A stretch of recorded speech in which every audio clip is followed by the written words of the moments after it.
Wonderful. Okay. Wonderful. First, let me, allow me something like, say, 3 or 4 minutes to set the tone for this 5th edition of the Distinguished Lecture Series of the Prem Jain Memorial Trust. The importance of water in India cannot be stressed enough, thanks to the terribly serious crisis that is already upon us in the last, say, 3 to 4 years, particularly the last decade. We don't realize that the two Americas together and Europe get as much as 68% of annual renewable rainfall or fresh water. India gets 4% and we support 15% of the world's population. India receives her annual rainfall in less than 1% of the 8,600 plus hours in a year. The more concerning news is that the last decade has also shown the number of rainy days to have reduced by at least 20% from about 85 days to about 65, 67 days in many parts, Bangalore included. To a discerning audience such as this one, the implication of floods, inundation, and the challenges of storage are obvious. I'm sure Dr. Vedire, Mr. Vedire will speak about this in that distinguished lecture part that he is going to be addressing soon after I finish and Mr. Jaimni Uberoi speaks a few words. Our cities don't get any more than 50% of water supply from grid sources of the municipal supply network in at least 400 towns that we know of at the large levels. The only solution to water deficiency we all know is water efficiency. Our thinking in policy-making bodies, as well as in terms of city planning, has to necessarily move decisively from supply-side thinking to demand-side thinking. Can we achieve that? We have a very distinguished representative from the government, from the central government, and I'm sure he will speak about that too. The other important aspect that we fail to bear in mind when it comes to water is that the hauling of water or the transportation of water and the drawing of water, groundwater that is, to end user claims massive amounts of energy. Studies in California, right here in India, have shown that the savings in energy stemming from water conservation is greater actually than from all energy conservation. Very interesting and startling insight that I found in the last 1 year. With these few words, I will welcome all of you to the 5th edition of the Distinguished Lecture Series. Thank you, Mr. Vedire, for being with us. Thank you, Dr. Jyotirmay Mathur, for accepting our Jaimni Uberoi's request for being the special address speaker today. What can I say about Mr. Uberoi? He's been one of the finest professionals and leaders in the IGBC since he came in at the turn of the last decade, around 2011-12.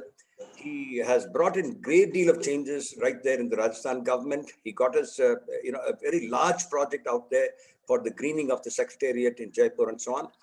The other important thing about him is he runs a company which is as old as I think India, or maybe older than India. And, the kinds of things that he has learned on traditional construction, traditional masonry from his father is phenomenal. Someday I must ask Jaimni to put together a book on what he has learned in a way that it can become a manual for many others who want to pursue either heritage construction or architecture of the kind that you have done, or even the recent kinds of creations that you have constructed, shall we say, Jaimni. Over to you. I'd like you to see if you can take over and welcome the group as well as introduce Mr. Shriram Vedire. Thank you, Jaimni. Thank you, Dr. Hariharan, immaculate as you always are. Good afternoon, everybody. I extend a very warm welcome to our distinguished chief guest, Mr. Shriram Vedire, to our distinguished speaker, Professor Jyotirmay Mathur, Anand Mishra, the co-chair, Jain, who's steaming us ahead with all the vigor that has been left behind by Dr. Jain for her to pursue. Ladies and gentlemen, my dear friends of the IGBC and CII. On behalf of CII IGBC Jaipur chapter, I extend a very warm welcome to all of you, to host the 5th Dr. Prem Jain Memorial Distinguished Lecture Series. It was with Dr. Jain's initiatives way back in the year 2014 that we established the Jaipur chapter. Of course, I was a member much longer. And it was his vision, it was how he pursued us all, that in 2017, we could host the 15th Congress, IGBC Congress in Jaipur. And along with that was the World Green Congress also, which took place, I think, for probably the first time in India, where we had representatives from 68 countries and 112 overseas participants. A year before that, we had hosted the National Executive Board meet. Our leader, our mentor, our teacher, our guru set the pace for all that we have achieved today on the canvas of sustainability and environment. His light never diminished. On the contrary, it shines even brighter today. The goal set by him in the context and topic of today, water, a holistic approach.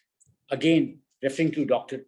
P.C. Jain, practically in each and every of his important address, he referred to India, to his Bharat Ma, to his Janam Bhumi, and the fact that after having such a successful career in US, a study career and a professional career, he came back to India to devote his time to ecology, environment, sustainability, of course, his PMC organization.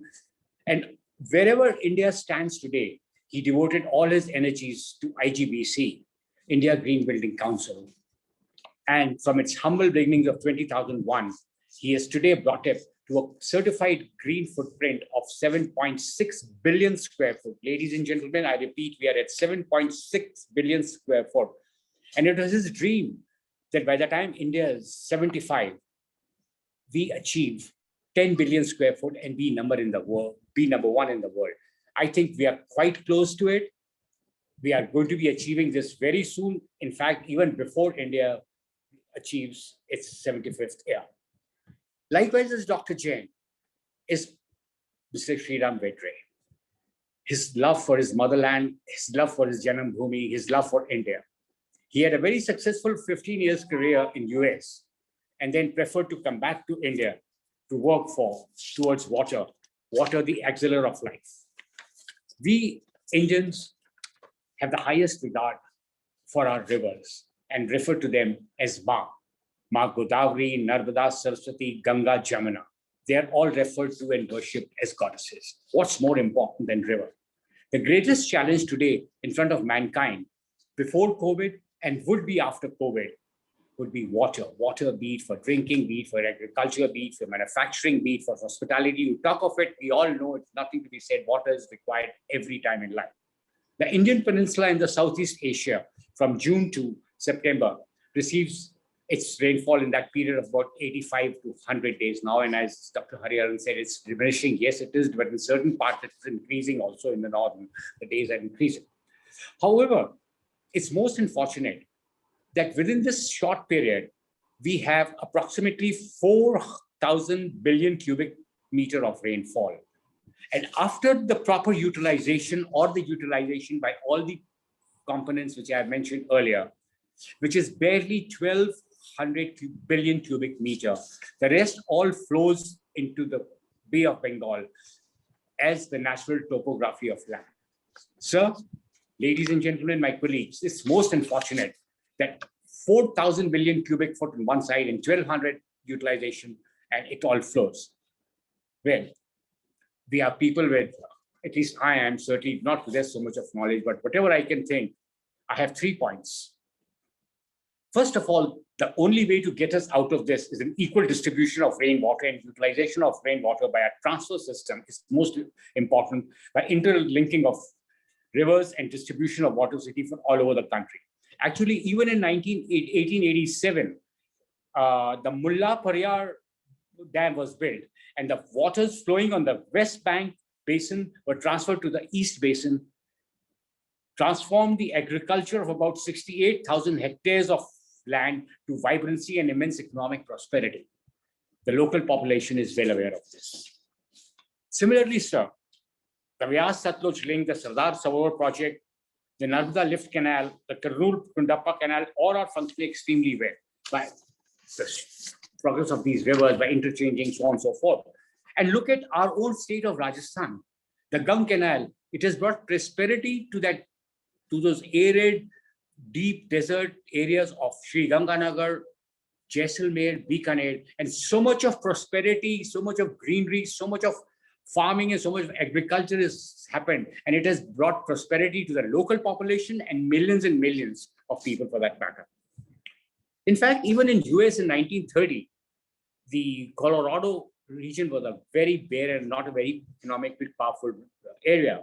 And the Colorado Big Thompson River project, which lies in that desert arid zone, greatly contributed by interlinking of the river and shifting the water and lifting of the water to the economy, to the great economy which Colorado state possesses.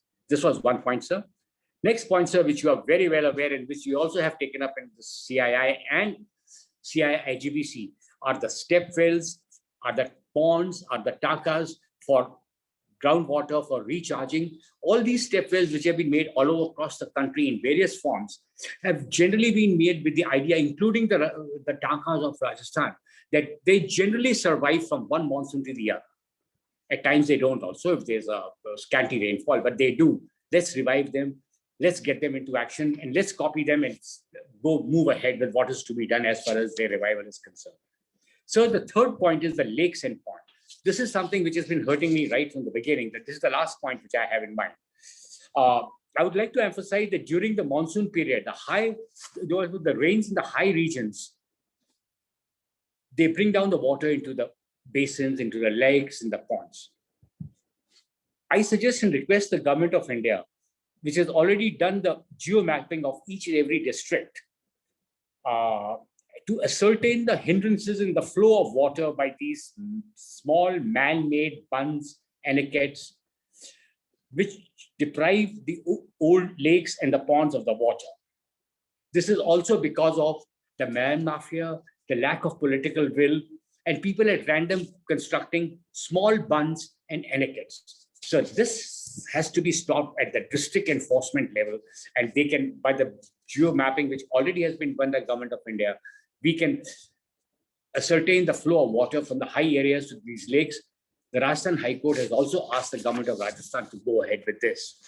So the Ramgurt Lake, which was one of the biggest lakes of 1984 and hosted the Asian rowing event, which was so big. 3 years after that, that's 87 onwards, still date, not a drop of water has been able to come in, irrespective of the High Court's ruling, directions, etc. So something has to be done. We revive back our lakes, our ponds, our step wells. With this now, thank you, sir, for listening to our words. With this now, I'm going to be introducing our chief guest today, Mr. Shriram Vedire, and our most distinguished speaker. Mr. Shriram Vedire is advisor in the Ministry of Jal Shakti, Government of India. He's chairman of the Task Force of Interlinking of Rivers, again, Government of India. He's a member of the committee drafting the National Water Policy for India and chairs many committees like planning of aquifers, mapping, regulation of groundwater extraction, and water augmentation in the forest areas, etc., for the Government of India. An engineer by profession, as I already stated, he spent 15 years and came back to India in the year 2009 to serve his motherland. He helped many states in India, including Gujarat, Maharashtra, Rajasthan, and Chhattisgarh, in both planning and implementation of innovative water management solutions. From the year 2014 to 18, that's the time that we met him. He was gracious enough to attend our IGBC Congress, and he was the chairman of the Rajasthan River Basin and Water Resources Planning Authority. He ensured the recharge of groundwater that provided drinking and irrigation water to watch out 12,000 villages in the state of Rajasthan. I repeat, 12,000 villages in the state of Rajasthan. He has authored 4 books: A Distinguished Water Management Story, The Rajasthan Way, Optimum Utilization of Godavari Rivers, National and Telangana Perspectives, Gujarat's Success Story in Water Management, and Water Grid of Andhra Pradesh. After looking at the plight of crores of Indian farmers struggling for water and even committing suicide for lack of it, he is determined to provide innovative, technology-driven, holistic solutions to water management to see a greener, vibrant, and self-reliant India. Yes, self-reliant in water, self-reliant otherwise. Thank you. May I now request Mr. Shriram Vedire to, Mr. Hariharan would be having the slideshow first or after Mr. Vedire's address?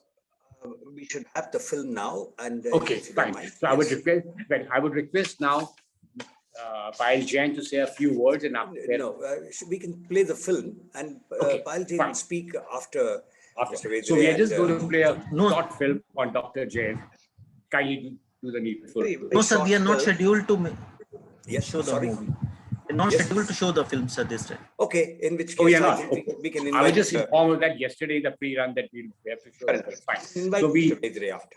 yeah, Mr. Vedire, thank you. You'll have to put your mic off for the. Would you want to share a screen, Mr. Vedire? Yeah, thank you, Mr. Uberoi, for such a graceful introduction about me and the topic of today's discussion. A very good afternoon to all. I thank the organizers for inviting me to discuss this very important topic with you all today as part of this Prem Jain Distinguished Lecture Series 2021.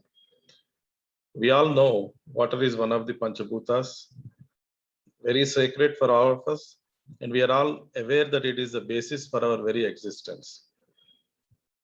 As already pointed out by Mr. Hariharan and Mr. Uberoi in their introductory remarks, about 71% of the Earth's surface is water covered.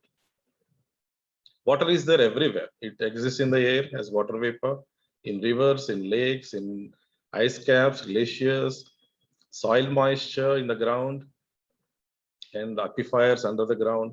Even our human body, adult body, has about 60 to 70% contains water. There is no water, there is no life. So we are all aware of it. But it is sad that we are, as the human race, we are on the path of destruction of environment and ecology, and water resources are not an exception in this regard. So let us try to understand where we stand as a nation on this today, the present status of water resources in the country, and the ways and means on how to protect and manage this important resource. So I would like to share my presentation, and so that would be a pictorially very easy for me to get a lot of things covered in my half an hour time frame. So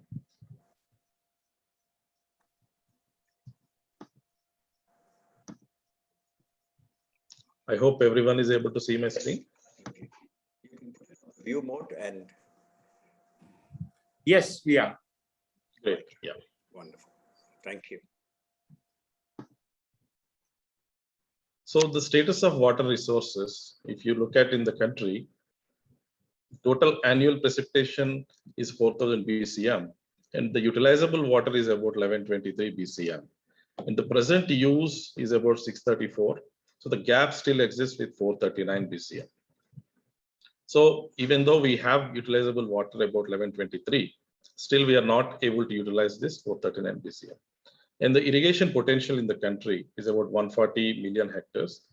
And so far we have created, irrigation potential created is about 109 million hectares. And the utilization is about 80 million hectares. So still there is a gap of about 60 million hectares, which is close to maybe 40%. Still we need to realize the irrigation potential in the country.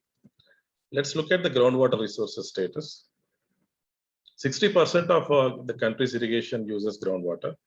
85% of the drinking water supplies are from groundwater. And the total annual replenishable groundwater resources is 447 BCM. And the availability is 411. So basically, if you look at these numbers, day by day, we are extracting more than what we replenish. And that is where, if you see the numbers there, these are all the Government of India numbers. So which are very, I hope as authentic as, as much it could be.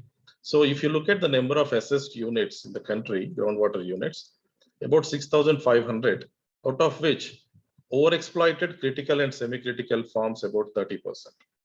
So if you look at overexploited means, you cannot even extract any kind of water, drop of water from the ground. And critical and semi-critical, that is where last year, the Government of India has come up with a notification on the guidelines to draft for the extraction of groundwaters. And this has been very critical for industries also. In overexploited critical and semi-critical regions, there are lots of restrictions now. So this is affecting the country's economy. Not only that, after all, the drinking and irrigation itself is at stake. So the major issues I would think with regards to water or water resources in the country, is the availability of water itself, the variability of it in the country, and increasing groundwater withdrawals, as we already talked about. And the scarcity of drinking water, poor infrastructure for water access, floods and droughts. One side you have floods, on the other side droughts. Waterlogging is an issue. Soil erosion is a major issue. Contamination of rivers and groundwater. And of course, contamination, and not only that, the encroachment of the river basins and the catchment area is completely, catchment areas are encroached. Impact of climate change, environment and quality. All these impacts the quality of water, and the disputes between the states and between districts and even between villages and even between neighbors. So basically these are, not exhaustive list, but an indicative list. So but every problem has a solution. The result, if you have a problem, then you apply your mind, then you have a result.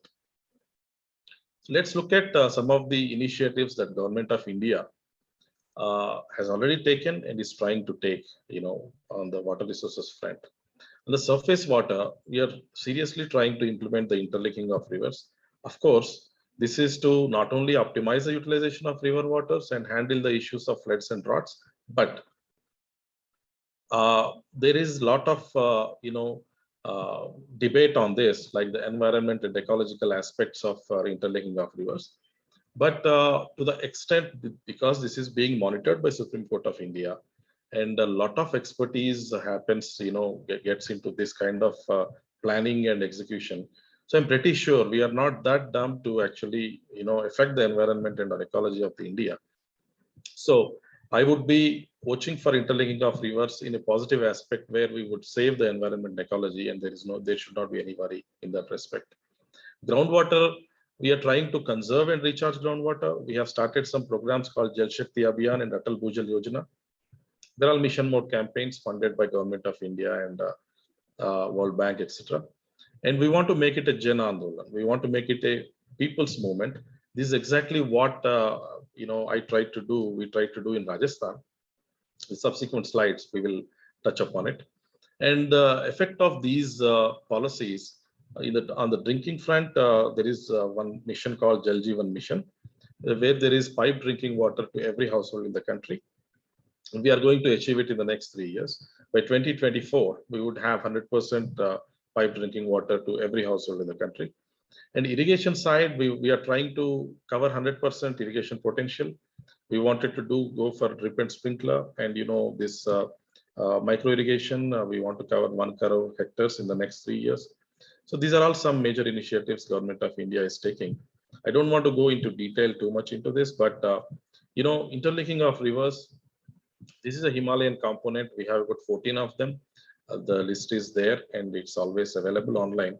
And there are these links, if implemented, we could utilize lots of these waters that would flow from Nepal and Bhutan, the Himalayan glaciers, and that would be of tremendous use to the country. And this is a peninsular component, the South India, the mid and South India. We have about 16 of them. And I would like to show one each from Himalayan component and peninsular component. This is a project called Pancheshwar project in the border of Nepal and India. And we are almost closing down on this project, and very soon we are hoping to start. Of course, there are a couple of last minute things that are being worked out between India and Nepal. This will give tremendous water to India, and this is some of the benefits interlinking of rivers would get. And this is the Ken Betwa, and this is something between Madhya Pradesh and Uttar Pradesh. This is one of the peninsular components. We recently have signed an MOU. Both the states, Madhya Pradesh and Uttar Pradesh, has signed. We are trying to start this project in the next 3 to 4 months, and this would really give irrigation to about 10.62 lakh hectares in the water-starved Bundelkhand region in the mid of our country, both Madhya Pradesh and Uttar Pradesh. So you can imagine what kind of change of scenario that the country would come into when these kind of things happen. And I always a very favorite of this inland river navigation and water transportation. This is a typical lock and dam. If you see, there is a dam and there is a lock, to the right side of it, you see two gates. And using those gates, the ship would go from the downstream to the upstream or upstream to the downstream of a dam. And this would tremendously increase the, decrease the transportation costs and increase the economic value of the country. And this is something which, if you look at this United States map here, and I was living in the Midwest, the St. Louis, which is in the exact center part of this map. And I have lived in the city where the confluence of Mississippi and Missouri River happens. And if you see the Atlantic Ocean from the right side into the Midwest and into the whole of this country, ships would go through the St. Lawrence Passage, a very narrow passage between Canada and US. That would go through the, the lakes, the Great Lakes that you call the Huron, the Erie, the Ontario, Superior, and all these Michigan lakes. And then it would enter into all these rivers. And there are tremendous number of locks and dams across the rivers. And this is how they have connected various rivers. They have used that kind of connection. I mean, they don't have the lack of water as India. So their connection has been mostly towards inland river navigation. And you know why and how. There is no surprise. US is, the economic leader of the world. And I would say this has tremendously helped in achieving that status. And this is how we are trying to do. This is one example I'm showing in India. This is a proposed waterways in Godavari Basin. Godavari Basin has about 7 states and about 9 major rivers. And this is a plan. And I hope, Government of India has these big plans, but states cooperation is also needed. And with the series of locks and dams and the kind of, water that is available in Godavari Basin. This is one example. In any river basin, we can do this. Even in rivers where we have, lack of water or scarcity of water, we can try to, that is where the interlinking of rivers picture comes. We can maintain the enough draft, the height from in the river, and try to get this, transportation going. So there are tremendous, I'm not trying to go to vertically to each of these topics. I'm just touching upon at the high level of each of them. And the aquifer mapping is very important to the country. There is a national aquifer mapping program going on. And we are trying to use the heliborne geophysical studies to do a 3-dimensional mapping of the whole country, the underground mapping, where we can find where are the aquifers, whether they're unconfined, like close to the surface of the earth, or unconfined, which is very deep inside, and try to tap even the deep aquifers where the replenishment is ensured for the deep aquifers. So this is something where we are trying to marry the technology. And Honorable Prime Minister always says, we send so many rockets. Even we all know we are so great that ISRO has sent 104 rockets in one shot last year. Even US didn't do it, no other country did it.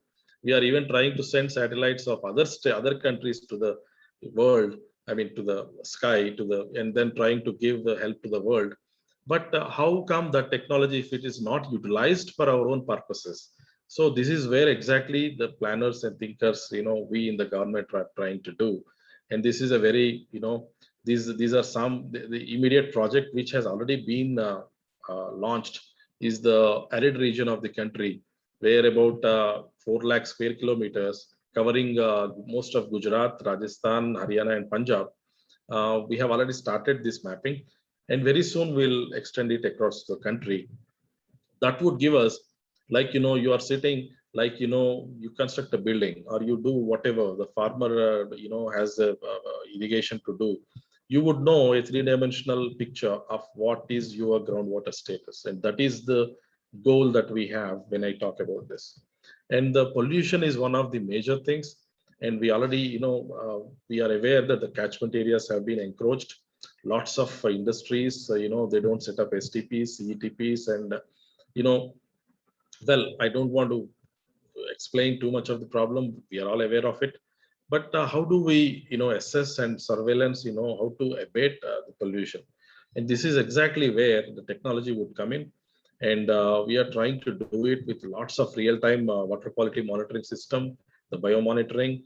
And this is one example of, the Ganga Basin, where, the National Mission for Clean Ganga, which is part of our ministry.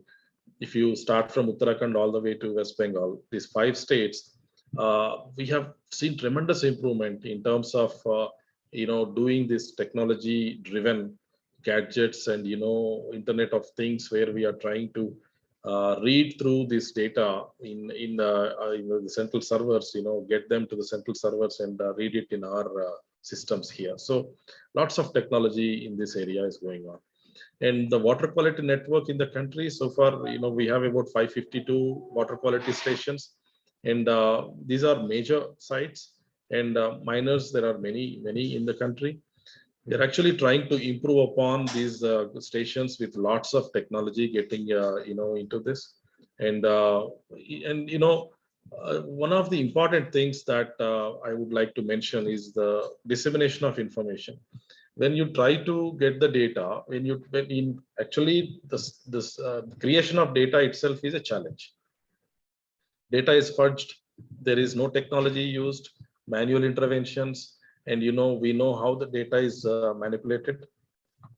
So we have to ensure that the automated gadgets take over the data and transmit it, and then it is collected, and then you massage the data and actually produce useful information to every stakeholder in the country. And this is where the National Water Information System, we are trying to get very up to speed on this. There are lots of modules which you can see on the screen. Every aspect of water is getting covered. And in the next 5 years, we already started the RFP, and we are going to launch this development of this very soon. I am part of the committee which I am actually monitoring this program from the ministry. And very soon we are trying to get this up to speed. And this is how we are looking at it. Right now we have, we already had the old, what you call water resource information system until 2017. And we are integrating it, which is already under development and is also under utilization, the enhanced water resource information system. But the proposed decision support system would be tremendous. That would be all real time. Like in US, as I said, you can see on the screen, go to the website and see what kind of levels each river has, what kind of data, water is flowing, what kind of, the ship is traversing from one lock to the other lock and dam. So, I mean, what kind, the 3-dimensional aquifer map, technology. So all these things we are trying to procure in India also. And as I said, we are trying to formulate the national water policy. In the thrust areas, we are trying to look at, give more emphasis is the water quality with a clear understanding of its links to health and nutrition. And, in a major country like India, we, tend to work in isolation. So we have to connect various things. If water quality is good, then the health would be good. And the, subsequent, the health would increase the capacity of people to produce, and the economy would be good and all that. So democratization of water, and ensuring that everyone gets equal share, if not their due shares to the extent possible, nearest possibility. River rejuvenation, this is one of the important things, with lots of these rivers getting almost getting close to extinction, small tributaries and even big rivers are also. So that is one important thing. Protection and rejuvenation of traditional water bodies, lakes, wetlands and floodplains, and compensation for ecosystem services. As I said, we definitely don't want to disturb the ecology and environment, and we actually want to enable or enhance in our water policy. Sustainable and equitable groundwater governance and management. This is what I said, using the technology, we could achieve it. Urban water solutions. This has become very, very, complicated, and, we are spending too much, and we don't know where we are racing up to. We have to do some smart solutions and focused on blue and green infrastructure. And these green buildings, which you are all aware of, you're all champions, most of you. So basically, exactly what I am saying. And build implication, the climate change things, bring those implications into the water policy, and try to cooperate and conflict prevention and resolution. This is where we are trying to work between the states to resolve the complications between the states. And region specific. It's a, our country is diverse. and reflecting to various agroclimatic zones and hydrology and ecosystems and aquifer systems. We want to be sensitive to that.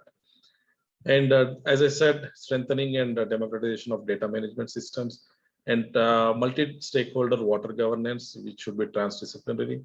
And we want to strengthen the water research. We want to,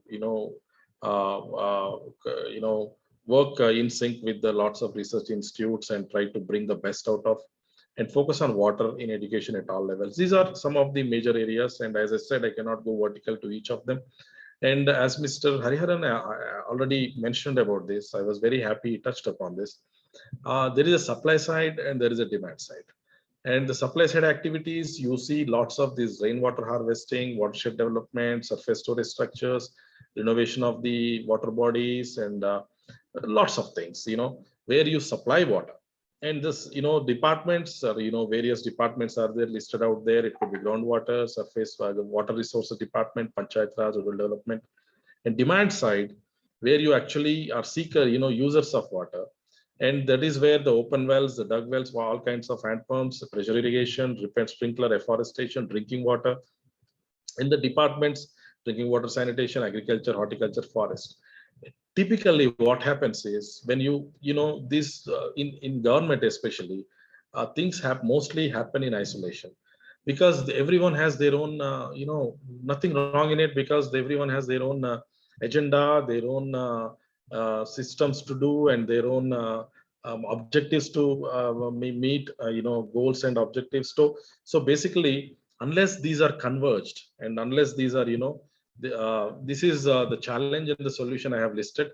Activities done in isolation, they have to be converged, both supply and demand, and within supply and demand also. And central and state schemes, we have to converge administratively, financially, technically. That is where Atal Bhujal Yojana, Jal Shakti Abhiyan kind of things come, interlinking of rivers. And block and district level scientific plans. This is very compulsory. What I have noticed is block level plan, district level plan are the basic pillars of water conservation and irrigation.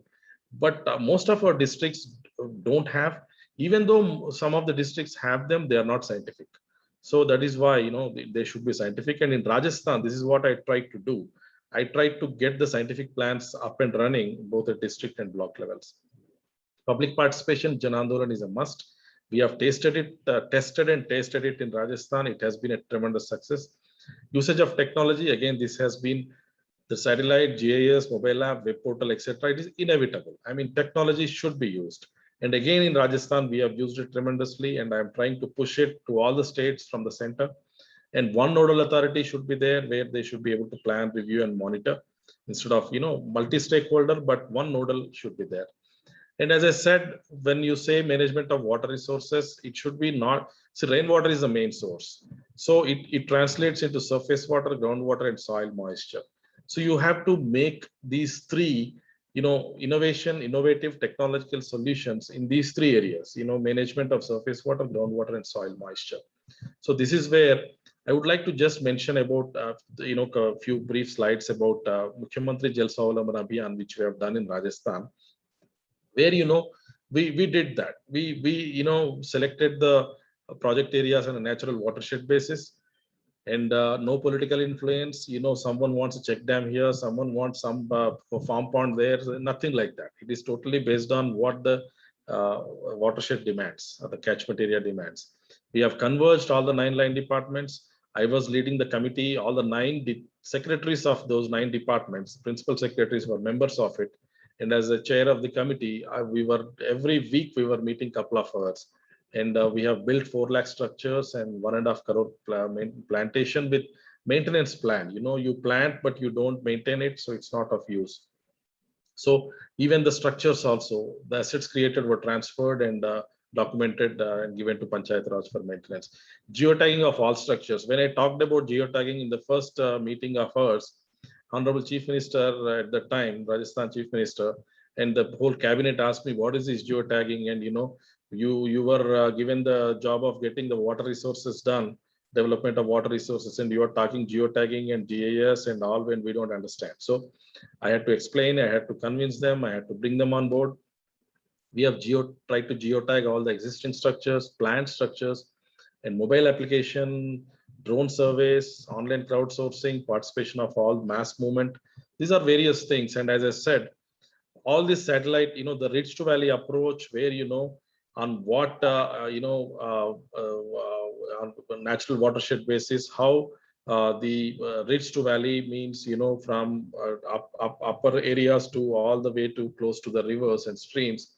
There is a approach that we would make the planning, where the scientific planning is done with lots of these GIS layers, lots of these maps, the soil map, slope map, rainfall map, land use, land cover, etc. We have done LiDAR survey also. The light detection and ranging, this survey would actually give a three-dimensional, even it would pass through the trees and the obstructions and actually give you a three-dimensional digital elevation model and digital surface model.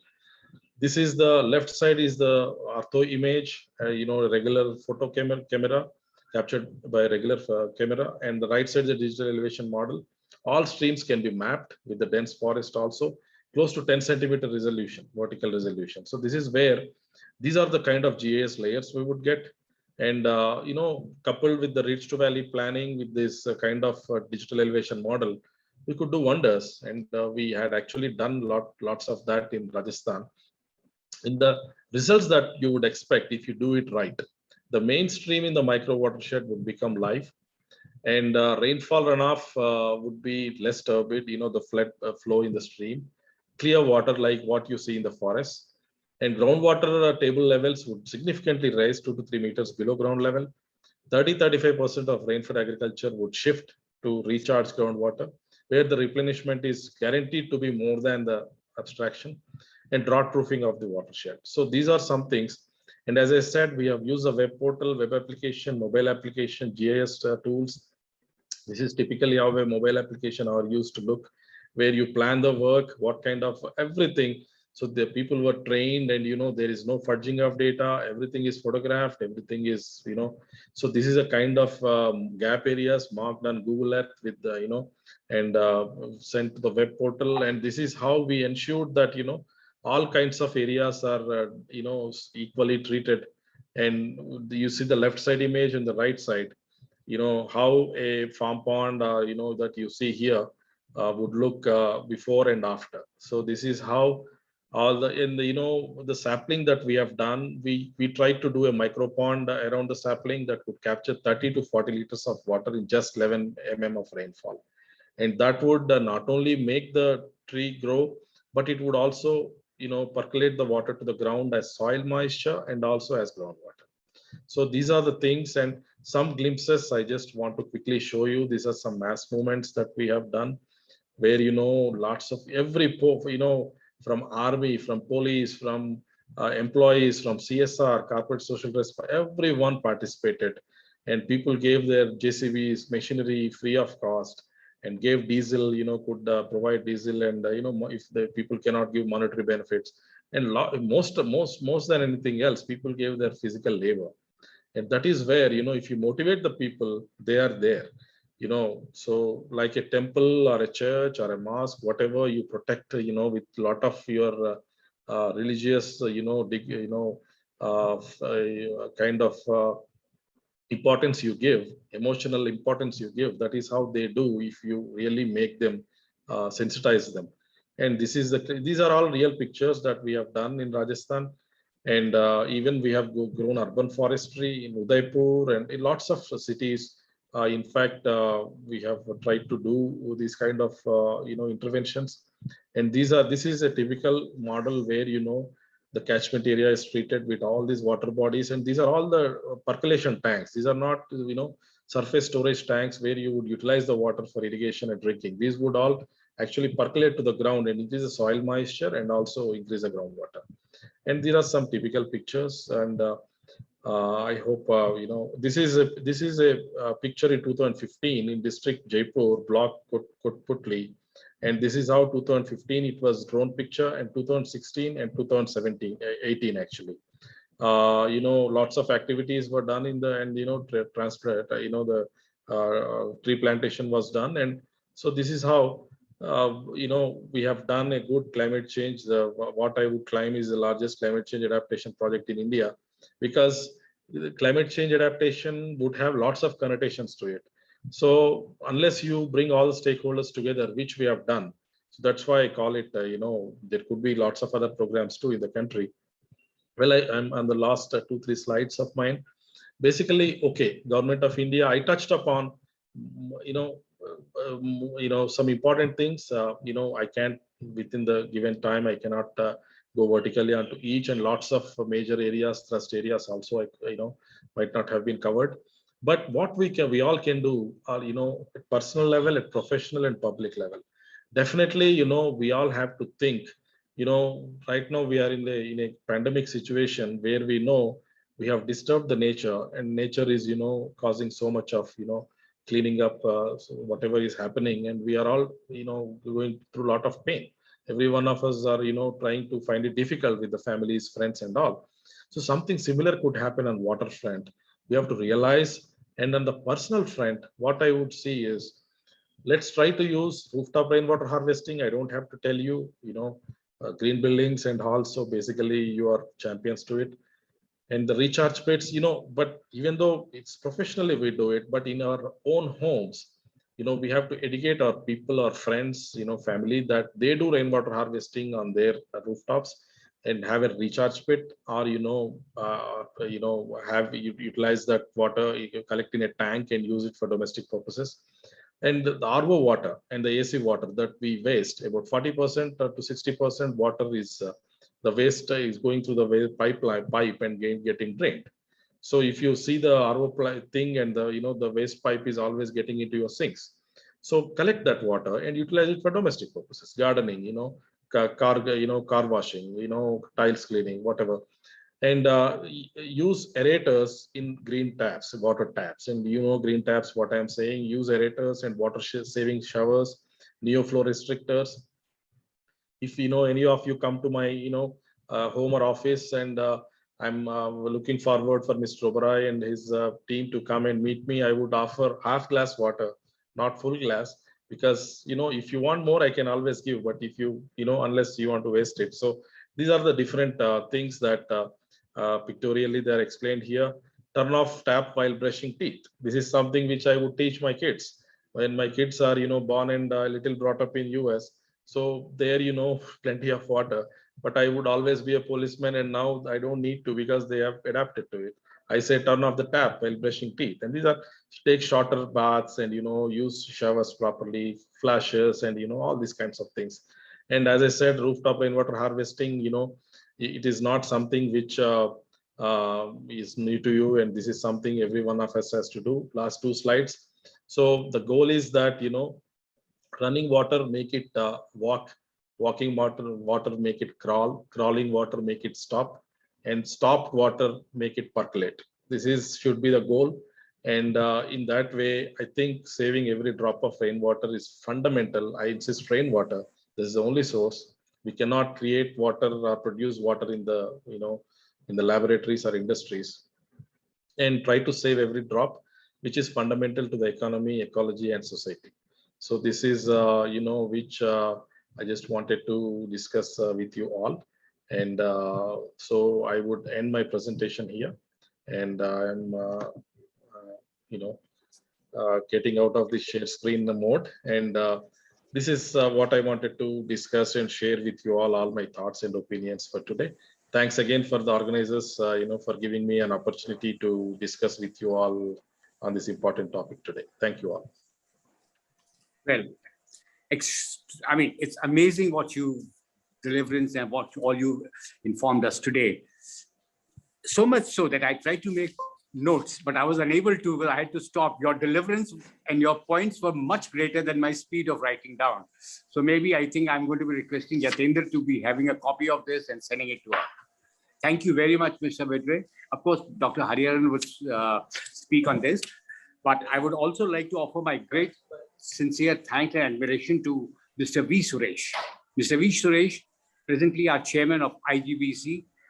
In fact, each and every session which I've attended on the virtual platform of IGBC is the past 1.5 years now, he has been there at 90% of the one, and he's been there today right from the beginning till right now. Thank you very much, Mr. Suresh, for joining us. You are the spirit behind us all presently.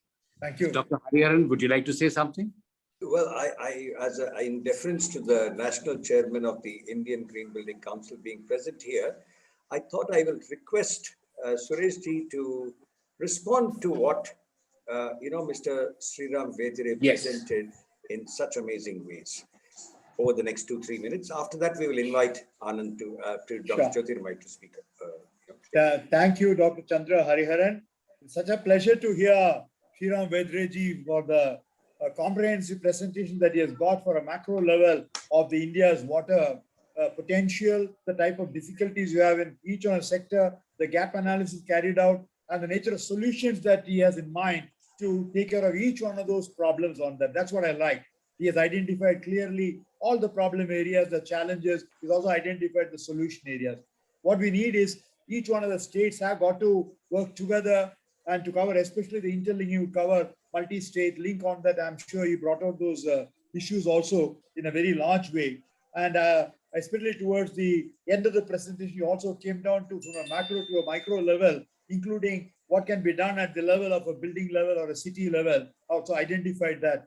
And I'm glad you've also linked and related his US experience and stay over there, his own next generation family on how this got to be inculcated as a people's movement or a Jana Andolan you require. If Har Ghar Jal is a theme that is there for the government of India under Jal Shakti 1.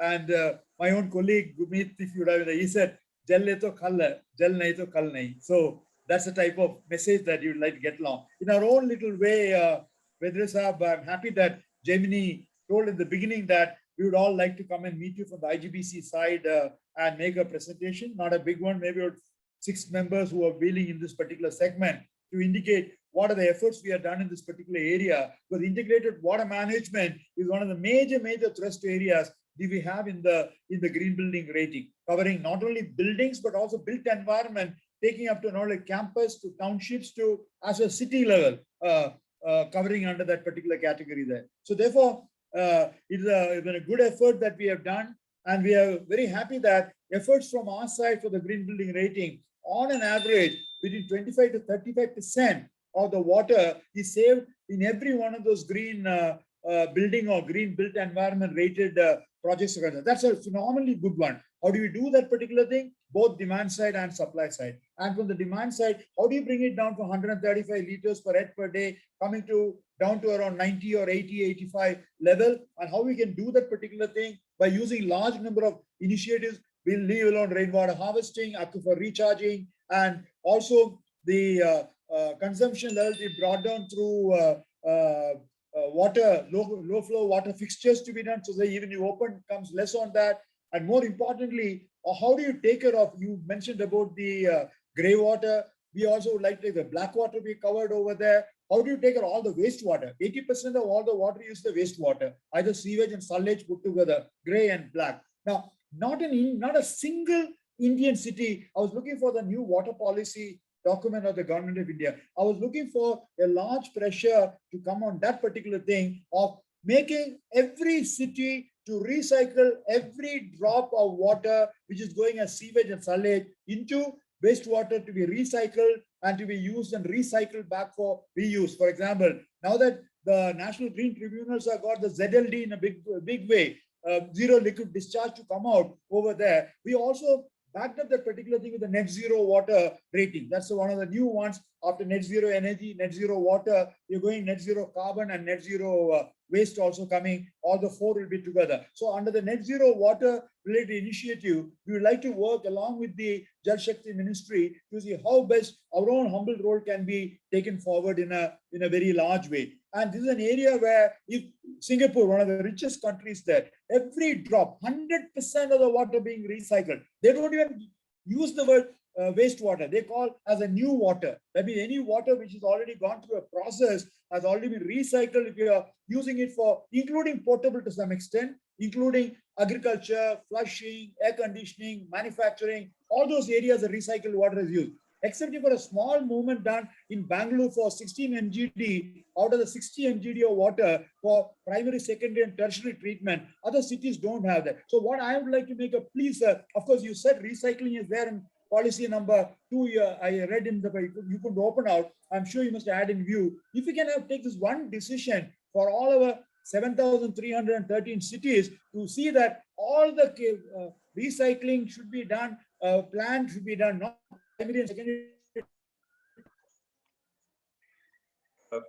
We lost you there. So your network is a challenge. It's okay. We'll come back to him, I guess. Over to you. And recycled water be brought back. Yeah. All pilot project being done. So that's one area we thought we should take forward. Today is not the time for me to open out, but you said a good message on the 3 P's coming over there. That's what Mr. Kamalakannan Muthu Subramaniam, who was one of the delegates, asked us, what can individuals do? And that's an important message.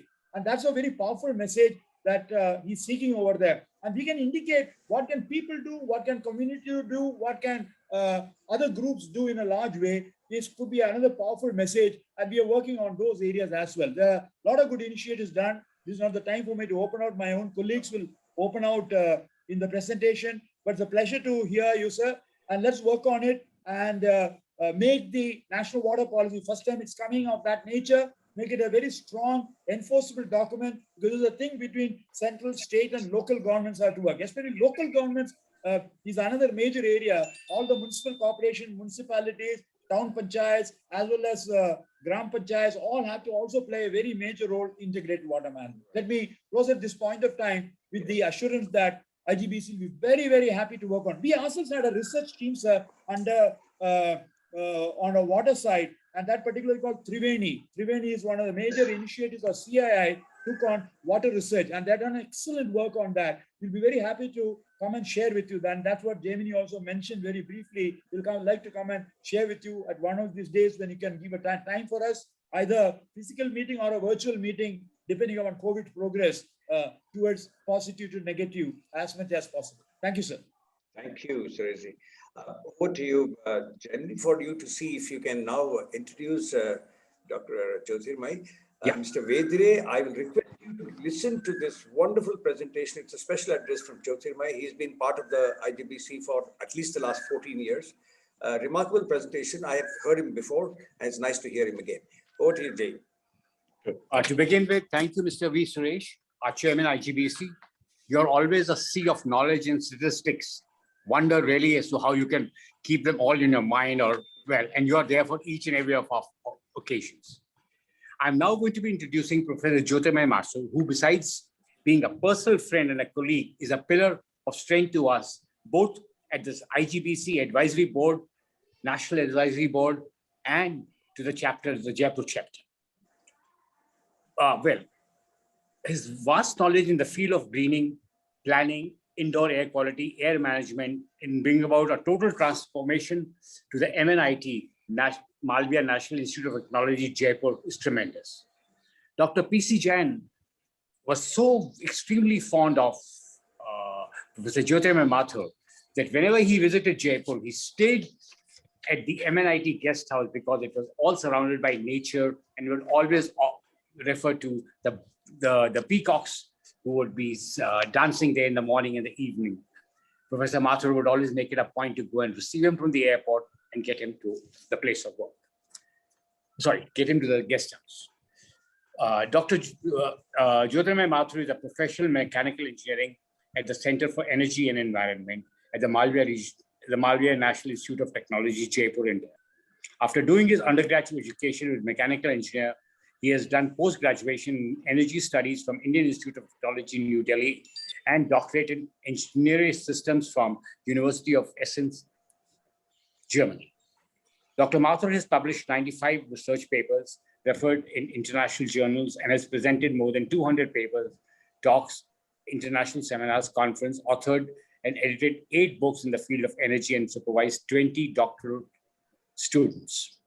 Dr. Mathur works in the field of energy planning, modeling building energy simulation, energy conservation in buildings, low energy cooling, renewable energy system optimization. Besides research, his special interest lies in the field of development and implementation of codes, standards related to building energy efficiency, indoor environmental quality, and HVAC equipments. Dr. Mathur has been a part of the bilateral international project funded by the European Union, Indo-US Science and Technology Forum, as well as the Research Council in UK. He has been actively engaged with several professional bodies and societies such as IGBC to begin with, ASHRAE, ISHRAE, and IBPCSA. He has played important role in various national committees in India, BE, DIS, DST, and MRNE. In addition to his academic and research responsibilities, Dr. Mathur is now working as head of the incubation center at MNIT Jaipur. Over to Professor Mathur. Thank you, Jaimni sir. Good afternoon, everybody. And it was so wonderful listening to Mr. Shriram Vedire. After I listened to him at GBC in Jaipur and other occasions because of the fortune of living in the same city. So I will try to quickly cover up what initiatives MNIT has taken so far. And MNIT, Malaviya National Institute of Technology, is one of the NITs. I think there is one in every state now. And what we follow here is green is the way of living here. So it is not one project that you complete and then forget. It is the way of life. And what Mr. Jaimni Uberoi said, that Jain sir was quite fond of coming here and staying with us for this very reason, that we get fresh air, we get green, we get peacocks coming and waking you up. In fact, you would be surprised that there are 14 peacocks that live in the house that I'm doing right now on the campus. So what a pleasure it is to be on this campus. And for this, we are about 317 acres of having 317 acres of land, and including one hillock on the campus. And for various initiatives, when IGBC launched the Green Campus program, Dr. Jain himself called me and said, Jyotirmay, I would like MNIT to be the first campus to be rated green. And although we could not be the first one was, I think, some SBI campus, but we were the first.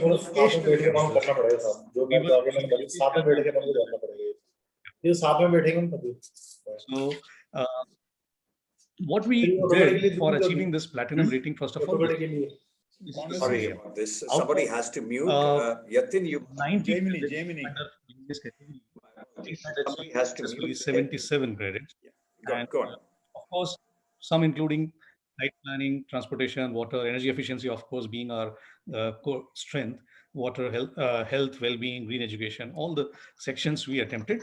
But definitely we had 13 credits that we could not get. My target initially was 90 or 90, but I'll cover in the end what we could not achieve and what we have done after that.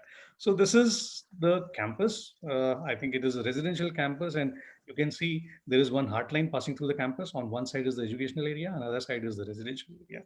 So we have more than 3 lakh trees on the campus, excluding the saplings. We plant around 5,000 saplings every year, and we get it done through our students and alumni. Alumni, when they come back to the campus on celebrating their 25th year of passing out, we request each one of them to plant a sapling. In fact, alumni batch, they are given one area, they are allotted one area, and they have the responsibility of developing an area. And that's how gradually we are having the green belt expanded quite heavily on the campus. Heat island effect, yes, 52% of the net exposed impervious non-roof area are shaded either by trees, and wherever we could not have trees, we have now added some shades so that we avoid the heat island effect. Eco-friendly transport, use of vehicles on our campus is banned. So there is no ban. Rather, what we have done is we have created a bicycle bank in each hostel now.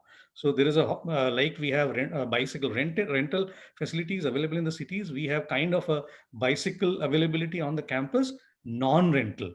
Any student can pick up any bike from anywhere and go anywhere, and that's for free transportation. And basically for avoiding the necessity of using a fuel-based vehicle on the campus. A lot of faculty members are also using bicycles for transit within the campus. Pedestrian, for this, of course, we have also created a pedestrian network, shaded corridors, and besides this, eco-friendly transport, for example, the bus and the e-rickshaws are also there. So we are doing our bit for facilitating transportation without burning fossil fuels. Rainwater harvesting, as Mr. Vedire said, is very important. we were fortunate that in the civil engineering department, we run water sources, and therefore rainwater harvesting systems installed throughout the campus. So depending upon the topography of the land, they have identified places, and we have all over some rainwater harvesting pits, which are maintained clean regularly so as to not allow a single drop of water going out of 317 acres of our land, and 100% of the runoff is utilized. Besides, we have sewage treatment plant on the campus.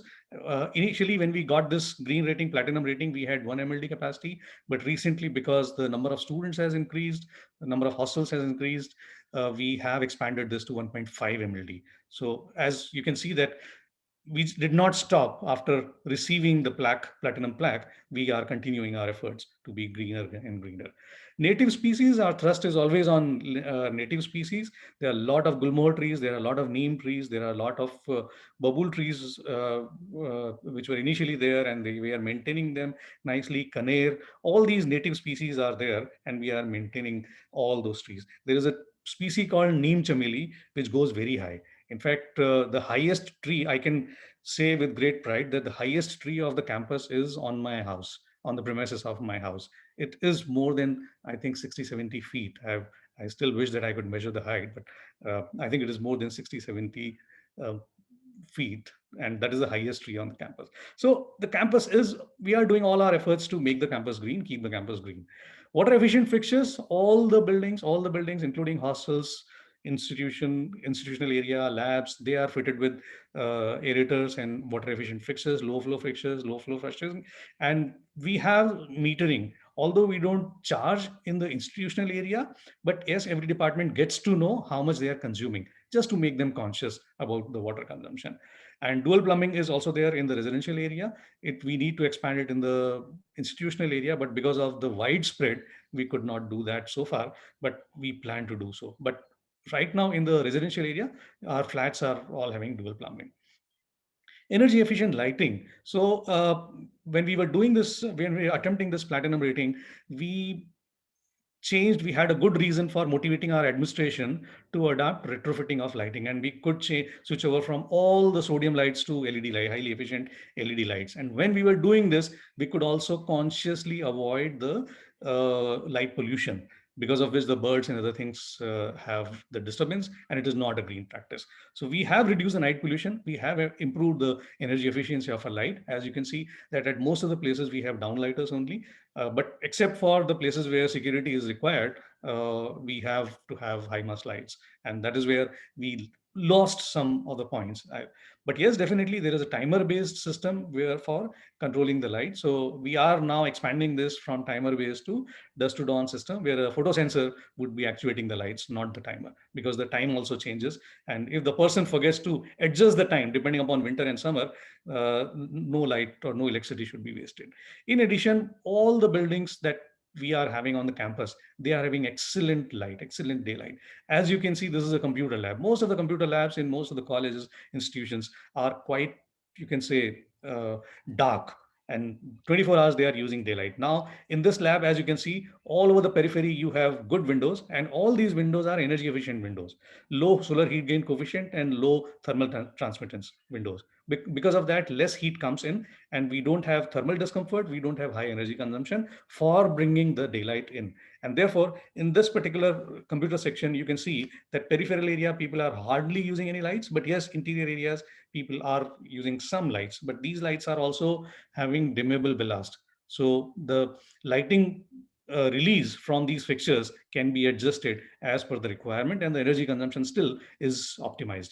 So we have done in all the new buildings, and in the old buildings, we have done some retrofitting of that. But all the buildings are having good daylight use.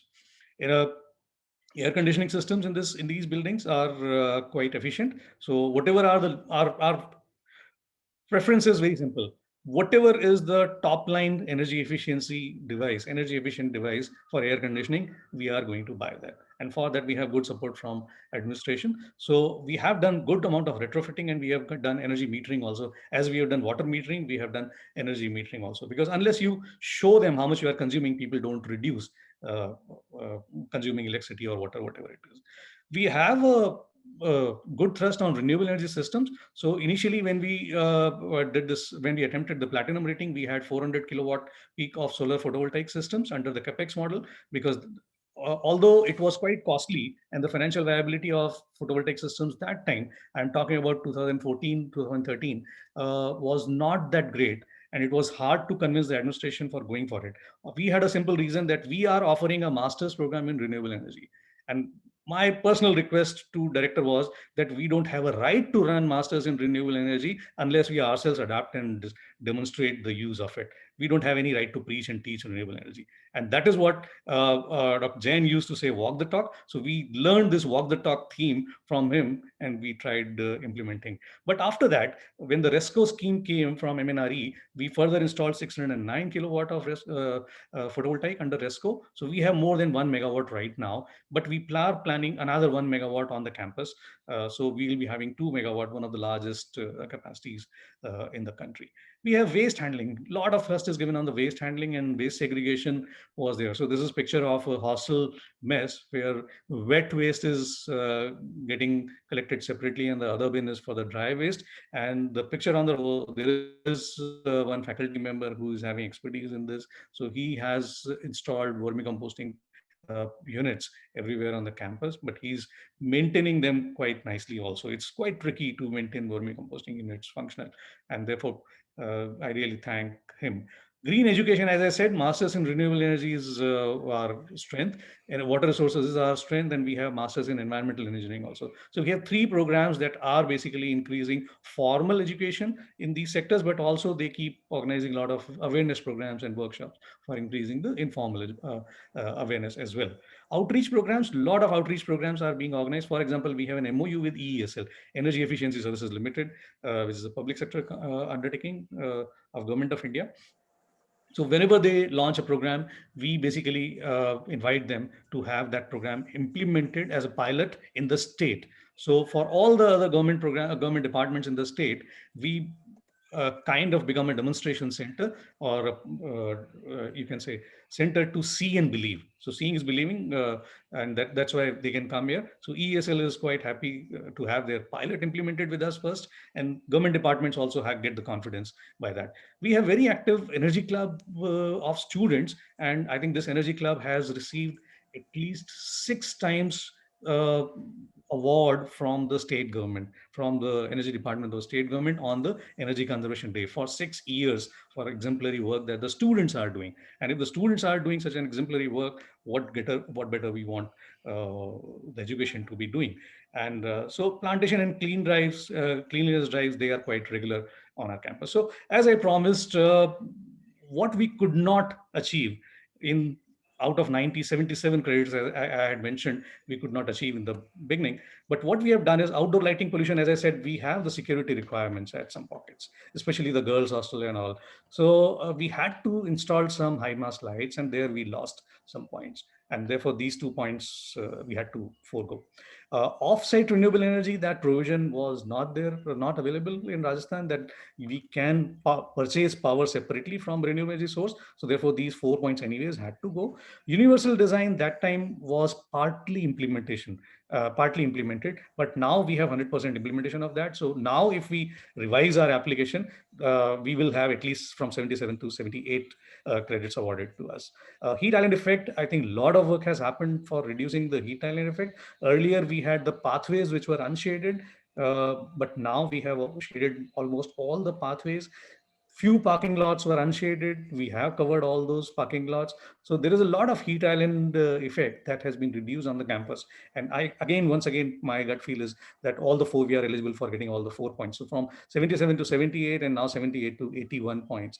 Bicycle lane network was also partly done that time. So we could get out of 4, only 2 points, but now we have 3 points. Some patches are still to be covered by the bicycle lane. And water metering was partly done. It is one area where we still need to work hard. So I think out of 90, we will get 82 points if we once again submit our application to IGBC. And maybe, I don't know what is the highest score any green campus has achieved in the country. Maybe that will be the highest score.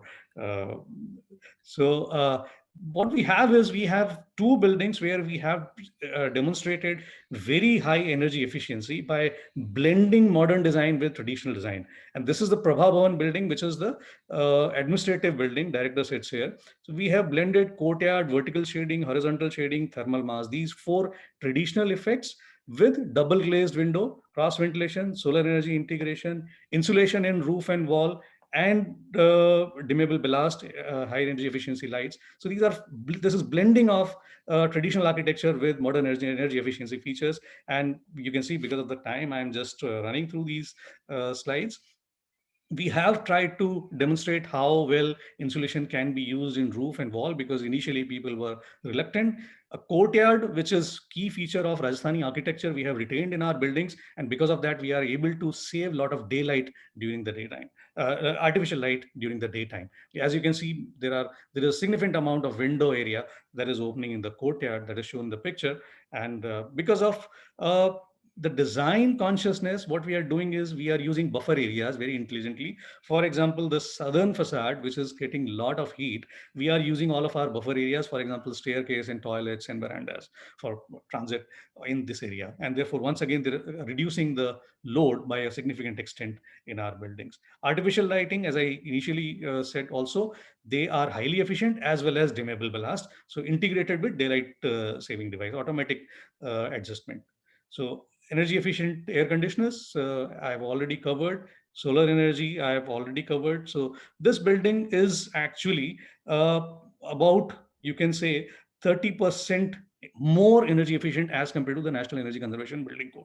We started attempting it as a demonstration project for implementation of ECBC, but we ended up making it 30% more efficient as compared to ECBC. Same is the case with another building in MNIT campus, which is the Vivekananda Lecture Theatre Complex.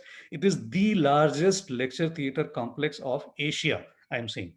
It can house 6,240 students at a time, having 52 classrooms of different sizes, and it is fully air conditioned. So the challenge was, once again, to be green. How can you be green? So what you can see is we have roughly 150,000 square fit area as conditioned area. And if you go by the traditional design, because it is a high occupancy building, the first design that came from the consultant had about 1,100 ton of air conditioning, which I simply discarded.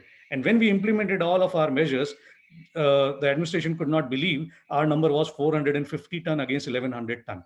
And the building is still running for past 3 years without any complaint from the students that it is uncomfortable and this and that. So we have saved a lot of peak load, lot of energy in this building, once again going to the same order of saving 30% over ECBC. This is the model energy, because our strength is energy simulation. We created and we modified the design using our knowledge of energy simulation. So this is the building. Once again, as I said, courtyard effect is there in this building, jali effect is there, veranda effect is there, cross ventilation effect is there. All those things which were traditional treasure of Rajasthani architecture, they've been retained and blended with modern architecture. So as you can see, this south face is having sawtooth design, and the windows are only opening on the side. So these are the classrooms. No window, no opening is there on the southern facade from where the direct solar radiation come. And these windows too are having deep recess and double glazed and low SHGC windows with high visible light transmittance. So our classrooms are daylit without any glare, without much of heat coming from the sun. So this is the you can say layout about the building. And this is what I was talking about, the windows. So the windows are, all windows are DGU, low E coated glass, low solar heat gain, high visible transmittance. And we have to pay a little bit more, but we have to make a business case for administration always. And I think nowadays, if you make a good business case, any administration would not be reluctant in trying out something different. So this is the building, and all the entire top of it now is fitted with solar.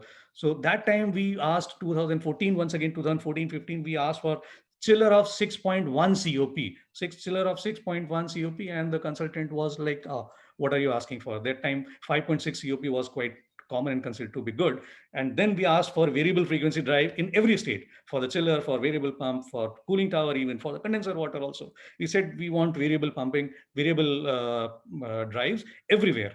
And then, because it was a high fresh air demanding application, because of high occupancy, we have deployed heat recovery wheels in all the classrooms. Rather, this is one of the largest deployment of heat recovery wheels in one single building.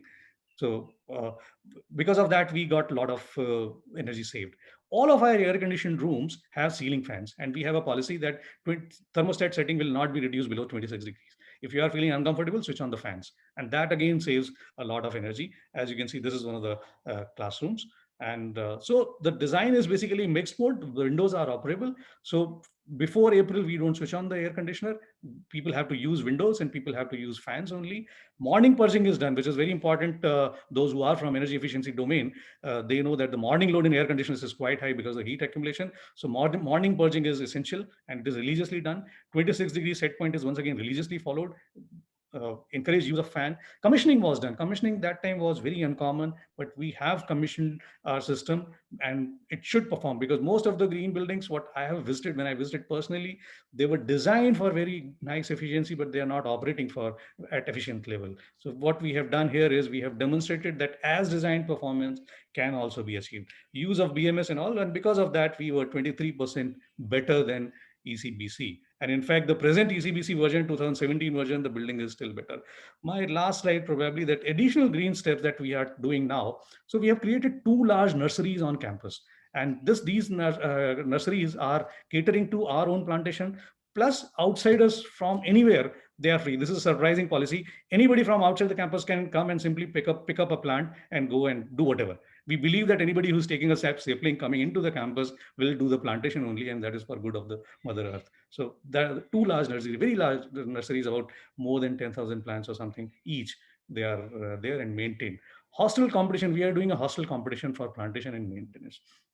So there is a sense of belonging to the students. Batch-wise allocation of area, I have already covered that whenever students admit, they are admitted, one area is allotted, and when they revisit the campus after 25 years, we re-allot an area. Water audit and energy audit are quite regular.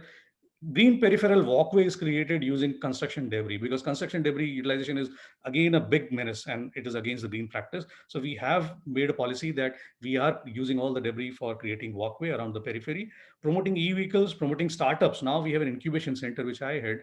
We are specially promoting startups related to green technologies. And we have 4 startups who are working with solid waste management. Steam cooking, we are probably one of those few institutions where large solar steam cooking systems are catering to the hostel mess. So I think each having a capacity of 600, so 1200 capacity student hostels are basically having their cooking, except chapati is done on solar steam cooking, which is again another green thing. And recently when ESL launched their super efficient energy program, we have got our 200 units changed, 200 air conditioners changed with high efficiency, once again saving a lot of load, lot of energy. So this is my last slide. We believe that green rating is a journey and it is not a destination. And educational institutes, the first and foremost responsibility of any education institution is walk the talk. Otherwise, we don't have any right to teach and preach anything related to sustainability. And we are trying to do our bit in this regard. It requires a small but dedicated steps, and that are often not very capital intensive. So we should identify and adopt them first. And after that, I think it takes a mission mode. It endorses efforts and helps quantifying the benefits to its stakeholders, and sustainable practices adopted by educational institutions inculcate sustainable behavior among the students. And wherever they go, they try to. I have listened to many students who come back to me after 5 years or 10 years of passing out that, sir, you taught at that and that this we have implemented in my own factory or my own office or something like that. So it goes a long way. Whatever we teach here and preach here and show them that we are not only doing the lip service, but we really mean it, I think it goes a long way. And with that, I conclude my presentation. Thank you. Thank you very much. Good, Jyotirmay. You know, the insights you offered shows how you are in your absolute element when it comes to the methodology of rating and implementation of that kind. Mr. Shriram Vedire, I have a namesake of yours, another Mr. Shriram. This time he's from Mysore. He's one of our pillars at the Indian Green Building Council. He's also a very active member of CREDAI at the national level, as well as of the Builders Association of India. Now, as a tradition here at the distinguished lecture series of the Prem Jain Memorial Trust, we have always had the host of the next edition come and give us a peek, a glimpse into what will be offered the next time. And so we requested our Shriram is a dear friend. I've known him for many years now, 15 years plus. And Shriram, can you possibly take the next 2-3 minutes? It's 4:55. We're almost on time. After you, for a minute or so, Payal Jain will speak to thank Mr. Vedire, and then Jyotirmay is our family. So, you know, we don't need to thank him as much because he's as much the Prem Jain family or whatever else I would say. Over to you, Shriram. Yes, sir. Good evening. I hope I'm audible. Yes, sir. And good evening, sir. Thanks for that introduction. And all the distinguished panelists today, Dr. Suresh, Professor Jyotirmay, our speaker today, and you spoke extremely well, sir. Very, very, very wonderful presentation of yours. My namesake, Shriram Vedire. I mean, and of course, I think Ms. Payal Jain is also here on this, and Mr. Anand. And of course, we can't forget the ever-energetic Jaimni Uberoi, so a good friend of all of us. And so thanks a lot, sir, for having me on this session today. And we are really privileged to be hosting the next edition of this series from the Mysore chapter of the IGBC. And it's because Dr. Jain was a person who was extremely close to us and very, very special to me personally also. And he left a lasting impact on I think scores of people. And I and our entire team here are also a few of them on which left a real lasting impact. And it's a real privilege to be doing something in his memory because he was a person who used to always say, walk the talk. I mean, enough of all the other things, let us see what we can do. And he was very, very practical and always trying to see how we can get solutions and how we can move on. He would never get bogged down with anything. So that's something which we all learned a lot from. So looking forward to the next month to host this event. Of course, we have done quite a lot of homework on that and trying to get in a very good, powerful speaker. So within the next few days, we should be sharing with all of you the detailed program on the date of the next event. So in the meantime, we'll be signing off, and it'd be nice to take over from one royal city to the other royal city, because the royal city of Jaipur, and we'll be taking it up here at another royal city of Mysore. So I think we share a very, very strong and common bond there. I think the two kingdoms also shared a very good common bond in those days and even today. So actually right now our Rajkumari is from Rajasthan, of our present prince. So I think that's strong, the same bonding we have, and we are carrying the baton now from Jaipur on to Mysore. So looking forward to seeing all of you during the next of this series. Thanks, gentlemen. Wonderful. Good evening. Thank you, Shriram, for those warm words. Very nice connection you made between the two royal cities. And I didn't know that the princess is from Jaipur. So, you have a lot to sort of share. Mr. Vedire, I must tell you that the responses, I'm sure you're also checking on the chat box as well as on the Q&A, lots of wonderful responses. There are other messages that I'm getting on WhatsApp. Everyone is inspired with what you presented. And I must also say that you precisely stuck to 30 minutes. You were in 31 or 39 minutes on the schedule. So you're obviously a veteran speaker. Payal Jain, the last 1 minute, that's yours. Thank you for being here. I know you went for your vaccination and such. Just take this 1 minute and we can close on schedule today. Thank you very much, Doctor. I just want to say big thank you. This presentation was amazing. I was glued, and yes, my camera was off, but I have to say through the vaccination and through the drive and everything, I have been listening to every single thing. Mr. Vedire, I think very important message that has stayed with me. Your whole presentation was amazing, but was that we need to have a personal agenda, we need to have a professional and a public. I think many of us have a professional, some of us have the personal. I don't think any of us think of all three. So thank you for sharing that with us. I think there's a lot for us to think about. Professor Mathur, amazing presentation. I know you were very special to my father, and I've heard years and years about how he would travel to Jaipur, and Jaimni ji, of course, his family, and I would hear about both of you for many years. I'm so glad we are connected here. Sureshji, thank you for always, being here. I have to say, Sureshji brings so much strength. He's always on time. He's there for every single session. And I think PJMT is where it is today, thanks to him and his leadership. And I'm just very grateful. Doctor, of course, big thank you to you. I see that Shriram is doing the next Mysore session, and he is family. He is part of PJMT from the beginning. So I'm so excited about that session, looking forward to it. Thank you very much, everybody. And thank you, Anand. Thank you, everybody. Thank you, IGBC, for making this possible, and the PJMT team, of course. I can't forget. Thank you. Thank you, Payal. I must acknowledge the presence of very many people, partner institutions, sometimes friends otherwise. Dr. Geeta is here, Dr. Gayatri from Nitej School of Architecture, Sri University's Dean, Sri Lakshmi is here. Wonderful people. And I'm sure from some of the later segments of what Jyotirmay presented, there would be learnings that you would want to implement in your own campuses. Mr. Vedire, to you, I would say this last thing that, when you showed this little bit about half glass, I remember another very dear friend of ours who is also present in this group today, Niranjan Khatri. He promoted this probably 8-10 years ago in a very well-known hotel chain.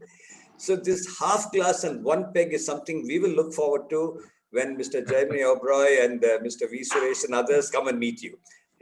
We will ensure that it is a half glass, that one peg of water that we take from you and no more. Good. Look forward to see you. Very grateful to you for having found this 1.5 hours to be with us. Amazing presentation, I must tell you. I have myself been working on water for a long time, but that kind of big picture that you offered is something that we don't often get. That is, I think, and the clarity with which you presented it. And those wonderful visuals. I'm sure you have to thank your team also for what you had as a deck of slides. Fantastic presentation, I must say. And we are putting this up on the Prem Jain Memorial Trust. And today we were also on YouTube, and therefore you were watched not only by the 150 plus people here, but by another 300 people on YouTube. And that number will grow, as you know. You are yourself tech savvy, I can see. So this is a presentation that does not end here.